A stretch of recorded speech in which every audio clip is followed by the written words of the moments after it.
If SNL or those late night shows like Steve Colbert or something were still funny, you'd probably get a skit like this.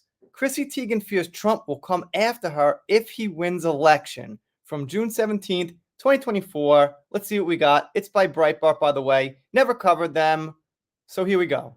Hollywood star Chrissy Teigen is afraid that former President Donald Trump will come after her if he retakes the White House in November, making her the latest left-wing figure to publicly express a fear of potential Trump retribution.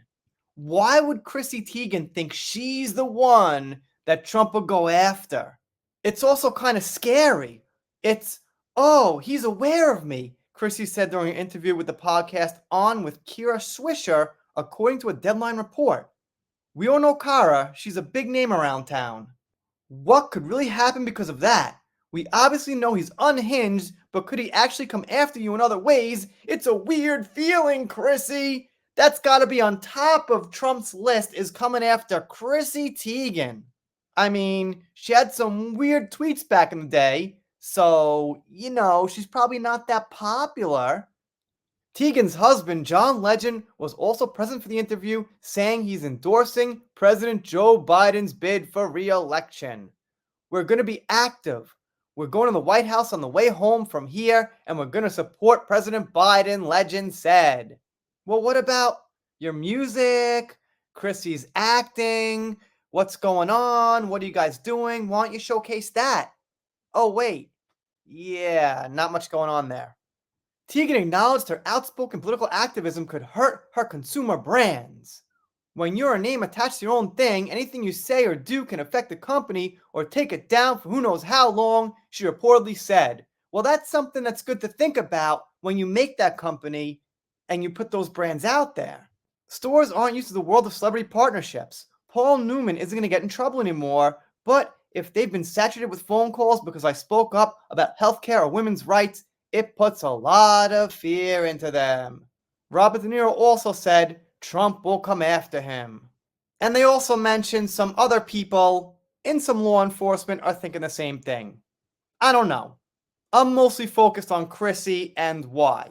To be fair, if you were in law enforcement, you'd have more of a reason. Not sure what you did or didn't do, but you'd have more of a reason to be on his radar. For Chrissy Teigen? Seems like an attention grab. And I took some comments. They got over 2,000, but I just wanted to sample a few. What a narcissist. Newsflash, Chrissy, you aren't important enough for anyone to come after. In fact, you could disappear tomorrow, and no one outside your family would even notice or care. Aside from a few YouTubers who occasionally cover her like once every few months or something. These people live in La La Land. No one cares about her. She's only famous because of her husband. Wish all these folks would move to the EU. Yeah, John Legend was kind of big. I don't know, 8 or 9 years ago or something? Haven't heard his name in the mainstream in a long time doing anything relevant. I'm certainly not one, but I would dare say she has her minuscule following. I agree with many others, she's very important on Trump's list of go-afters. One of my dad's fishing buddies back in the 70s used to call people toots. I love that guy, he was the funniest MFer I've ever known, unrelated, but I thought that was a funny comment. Okay, so, yeah. This goes along the lines of Amber and Megan and all these stars thinking they're so important, but really, they're connected to somebody who's really big, and that's why they're out there. As you can see there, almost 3,000 comments. Pretty remarkable. Anyway, let me know what you think. Do you think Donald Trump, love him or hate him, would go after Chrissy Teigen? I'm doing pop culture, entertainment, stuff like that. If you're not subscribed here, consider it. If you don't, I'll be sad, but I'll get over it. See you next time.